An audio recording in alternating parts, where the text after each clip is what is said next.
So I finally had to call an end to broad bean season so that I can get this bed right here ready and prepared for melon season. I absolutely love planting broad beans because in addition to all the delicious favas, you also get all of this green matter here that is going to be nirvana from my compost bin.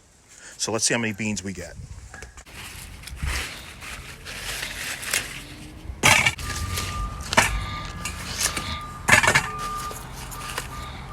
Done. These are all of the leafy vegetative material that's going to go into the compost. Oh, look, I forgot one bean. Get over there. These are all my favas. Nice haul, especially considering this is the third harvest. And this is definitely the smallest of the 3 harvests. I'm going to shell these, blanch them, and put them in the freezer. So then that way over the winter, when everyone else is eating horrible dried favas, I'm going to be eating freshies. And over here are the canes, which can be reused for the rest of the summer veg.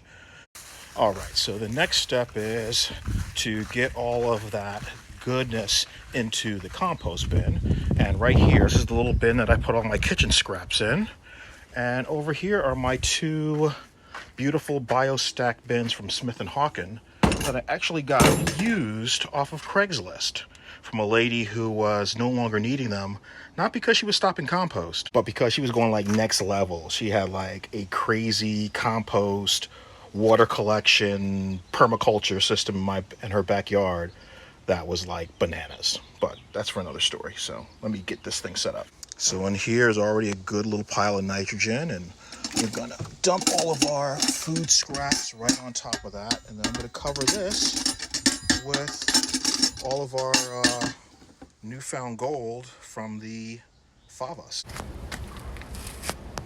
Now over here is last year's compost, and I kind of put some extra stuff on top and then decided to start a new bin. But this is some pretty good compost. And the reason I know that is because if you reach down in here, look at all the worm activity. Look at all that. I mean, this stuff is black gold. And I'm going to put a healthy little dose of this right onto my melon bed. I just took 5 gallons of compost out of here. And as you can see, I still got plenty. So I still got more than enough to do the other beds. And I'm already starting my other pile. The reason I have so much is I'm constantly throwing not only my yard waste in here, but I also have a local source of manure. There's horse stables around here, there's people who have llamas, and they would love for you to pick that stuff up and make use of it. And I do. Back over to the bed. Excuse me, Mr. Obes. Are you interested in the compost there, buddy? Even the dog knows that it's just chocolate goodness. This step, there's no need to till. I'm not trying to incorporate this into the soil. I'm just trying to cover it in order to mimic what actually happens naturally in nature, which is in nature, the leaves fall on the ground and the earthworms come up and grab that stuff and pull it down as needed. And that's all I need to do here. I got good soil underneath because, like I said, I just had the fava beans in here. Grab some of this paper. This is actually paper from Starbucks. They're coffee filters. I was hoping they were just going to break down because they're all natural and organic, but no such luck.